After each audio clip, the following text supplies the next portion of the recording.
मागणी आहे की कल्याण जिल्हा व्हावा, तीच मागणी तुम्ही आता पुढे नेताय, काय सांगाल? नाही, मला किसन कथोरे साहेबांची मागणी आहे का मला माहीत नाही, पण डोंबिवलीचा आणि कल्याणचा जर विकास चांगल्या पद्धतीने आपल्याला करायचा असेल तर आपल्याला डोंबिवली ठाणे जिल्ह्याचं विभाजन होणं खूप गरजेचं आहे, कल्याण जिल्हा होणं खूप गरजेचं आहे, डोंबिवली तालुका होणं खूप गरजेचं आहे। डोंबिवलीकरांना याचा प्रचंड त्रास होतो, कारण तुम्हाला कुठलेही रेव्हेन्यू डिपार्टमेंटचे डॉक्युमेंट बनवायचे असेल तर आम्हाला सगळ्या गोष्टींसाठी कल्याणकडे धाव घ्यावी लागते। डोंबिवली जर तालुका झाला आणि कल्याण जिल्हा झाला तर आमचा सगळ्यांचा प्रश्न, डोंबिवलीकरांचा प्रश्न मोठ्या प्रमाणात मार्गी लागेल असं आम्हाला वाटतं आणि त्याच्यासाठी ही मागणी आहे।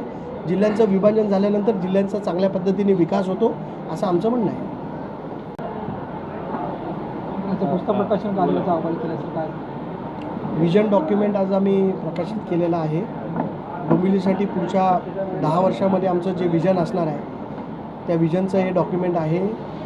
गेल्या 15 वर्षामध्ये लोकांनी ज्या हालअपेष्टा डोंबिवलीमध्ये सहन केल्या आहेत त्या दूर करण्यासाठी हे डॉक्युमेंट आहे आणि येत्या काळामध्ये आमच्या पक्षाच्या माध्यमातून आणि महाविकास आघाडीच्या माध्यमातून डोंबिवलीमध्ये काय विकास होणार आहे याचं आज हे डॉक्युमेंट आहे। आज याचं प्रकाशन झालेलं आहे आणि आज हे लोकांपर्यंत पोहोचेल।